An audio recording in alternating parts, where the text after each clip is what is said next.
Hi,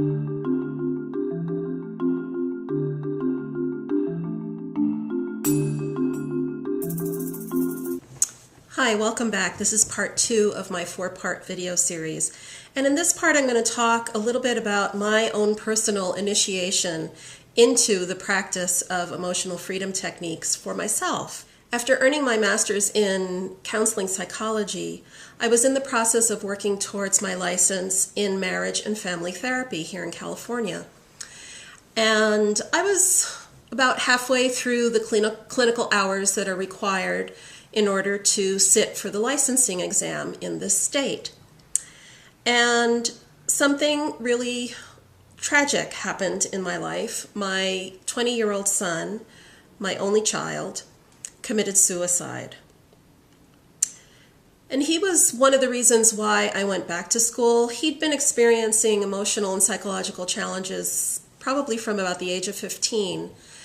And I felt really ill-equipped and not very well informed about what he was experiencing. And I wanted to understand it, and I wanted to be a better resource for him and be able to have intelligent conversations and make informed decisions about his treatment. So I went back to school, I got my master's, I was on my way towards getting a license in psychotherapy when this happened. And given his history, it wasn't completely out of the blue, but obviously it was a horrible shock and a horrible loss, and I miss him every day. I mean, this happened about 1.5 years ago, and it's still pretty fresh and raw. I think of him all the time, and probably will for the rest of my life. So about 6 months after his death, it was the first holiday season without him. And I took a nosedive. I mean, I'd been in therapy and I'd been really reaching out and seeking support and getting the support that I felt that I needed. But for some reason, the holidays were just beyond anything I had expected. And I began to isolate myself. I began to hide in my house and really didn't want to talk or connect with anyone, and began to have thoughts of ending my own life. There was a part of me that just didn't want to be here anymore without him, and a part of me that hoped that in ending my own life, I would somehow, somewhere, be with him and be able to share whatever he happens to be experiencing now after this life. And a friend of mine invited me over, this was after the first of the year, just to visit, and I told her a little bit about how I was feeling, and she was very concerned. And she offered to introduce me to something a little different. She knew that I'd been studying psychology and was working towards becoming a therapist. And I was intrigued, and I was also at a point where, what did I have to lose? I really didn't care that much. But I figured, okay, I'll play along and we'll see what this is. And what this was, was emotional freedom technique. And we worked on something. We didn't work on the issues that around the death of my son, because that felt like it was a little too intense. But we worked on something else for about an hour. And I was really surprised at the shift that I experienced in terms of my level of distress around this other issue. So I went home kind of committed to practicing on my own and working on all the emotions that were a part of my grieving experience over the death of my son.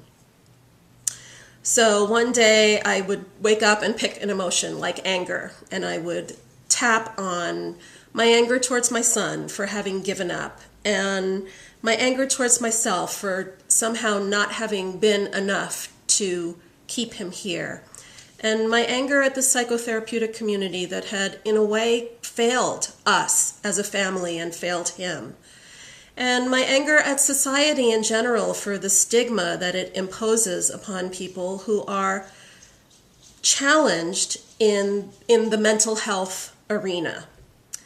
So tapped on that, talked about that, did EFT on all of that. And I would say that I worked every day for at least half an hour on a piece of this experience that was causing me all this distress. And about 3 or 4 days into it, I began to realize that it had been 3 or 4 days since I had had any thoughts about suicide. And I thought to myself, well, this is worth noting. This is something where psychotherapy hadn't quite touched what needed to be touched and shifted what needed to be shifted. EFT had achieved that in 3 days. And I thought, I need to be able to share this with other people. This is too valuable a self-healing tool to not be out there and to not be shared with others.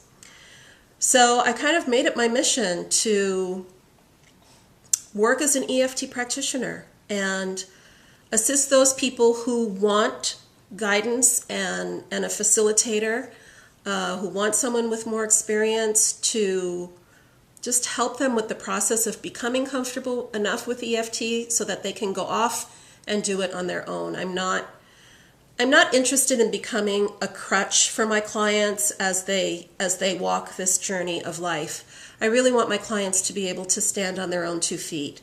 And I feel as though EFT is the tool that I can offer that will achieve that will accomplish that. More so than any amount of talking I could ever do or my clients could ever do.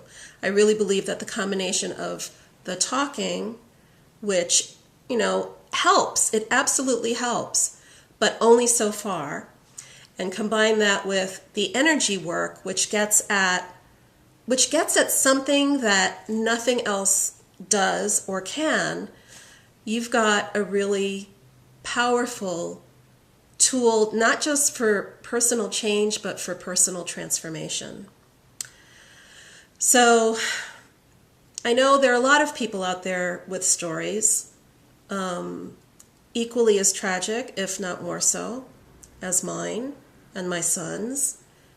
And I want people to know that this is available to them, that it's easy to learn. It's a simple technique. You can do it on your own. You just need to commit to doing the work. And you can experience some really phenomenal changes in your life.